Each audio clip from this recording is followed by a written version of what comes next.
Next question చూసుకోండి. That is universal set ఒకటి ఇచ్చేసాడు, ఏ అనే ఇంకో సెట్ ఇచ్చేసాడు. ఇక్కడ మీకు కాన్సెప్ట్ బేస్డ్ క్వశ్చన్స్ అడుగుతున్నాడు. అంటే స్టూడెంట్ కి ఇంటర్సెక్షన్స్ మీద, ఎంటీ సెట్స్ మీద, యూనివర్సల్ సెట్స్ మీద ఎక్కడ దాకా గ్రిప్ ఉంది, ఎక్కడ దాకా కాన్సెప్ట్ తెలుసు అనే దాన్ని బేస్ చేసుకుని ఇక్కడ బిట్ అడగడం చూడండి. దీనిలో కంప్లీట్ కాన్సెప్ట్ ఎక్స్ప్లెయిన్ చేస్తారు, జాగ్రత్తగా చూడండి. ఇక్కడ మీకు ఈ క్వశ్చన్ లో యూనివర్సల్ సెట్ ఎవరైనా ఇవ్వనివ్వండి, దాంతో మనకు సంబంధం లేదు. అండ్ ఏ ఎవరైనా ఇవ్వనివ్వండి, దాంతో కూడా సంబంధం లేదు, బికాస్ కాన్సెప్ట్ బేస్డ్ కాబట్టి. నా జాగ్రత్తగా చూసుకోండి. ఫస్ట్ ఏమని అడుగుతున్నాడు, ఎంటీ సెట్ యొక్క కాంప్లిమెంట్. క్లియర్? ఎంటీ సెట్ యొక్క కాంప్లిమెంట్ అంటే ఏంటి? యూనివర్సల్ సెట్ లో నుంచి ఎంటీ సెట్ ని నువ్వు రిమూవ్ చేస్తావు. ఎంటీ సెట్ లో ఏమైనా ఎలిమెంట్స్ ఉంటాయా? ఏవి ఉండవు కదా. కాబట్టి యూనివర్సల్ సెట్ నుంచి తీయడానికి ఏం లేదు.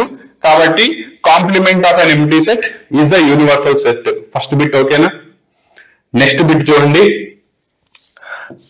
పై dash intersection of A. Intersection అంటే ఏంటి? ఇచ్చిన రెండిట్లో కామన్ గా ఉన్న ఎలిమెంట్స్ ని జాగాలి. ఓకేనా? సో పై డాష్ అంటే ఏం చెప్పాను?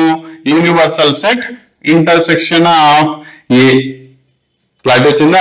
ఇక్కడ జాగ్రత్తగా చూసుకోండి. యూనివర్సల్ సెట్ అంటే ఏంటి? దానికి ఉన్న గివెన్ సెట్స్ అన్ని కూడా దాని నుంచే తయారవుతాయి. కాబట్టి మిగతా సెట్స్ అన్ని కూడా దానికి సబ్సెట్స్ అవుతాయి. సో ఇక్కడ A is a subset of U. అంటే ఏలో ఉన్న ఎలిమెంట్స్ అన్ని యూలో ఉన్నట్టేగా. క్లారిటీ వచ్చిందా? రెండో బిట్ జాగ్రత్తగా చూసుకోండి. అడిగింది ఏంటి? ఇంటర్సెక్షన్. ఓకేనా? ఇంటర్సెక్షన్ అంటే రెండిట్లో ఉన్నదాన్ని కామన్ గా తీసి రాయాలి. కామన్ గా అంటే ఎవరిలో ఉంటారు? ఏలో ఏవేవైతే ఉన్నాయో అవి యూ నుంచి వచ్చినాయిగా, యూనివర్సల్ సెట్ లో నుంచి.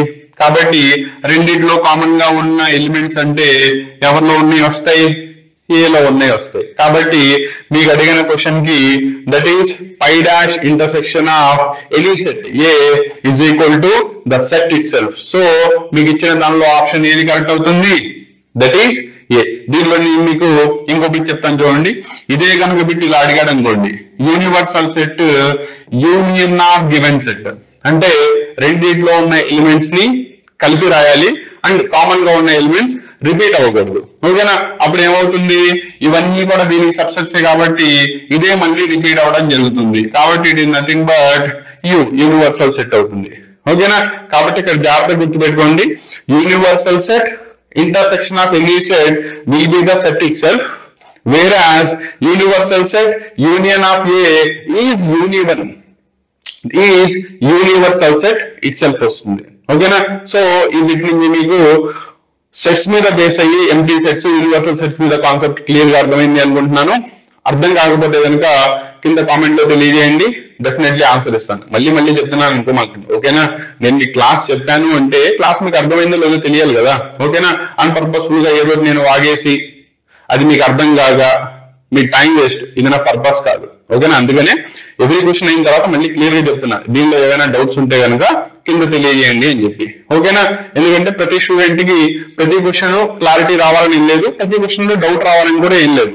ఏ కాన్సెప్ట్ మీకు అర్థం కాలేదో, ఎక్కడైతే డౌట్ వచ్చిందో దాన్ని చెప్పండి.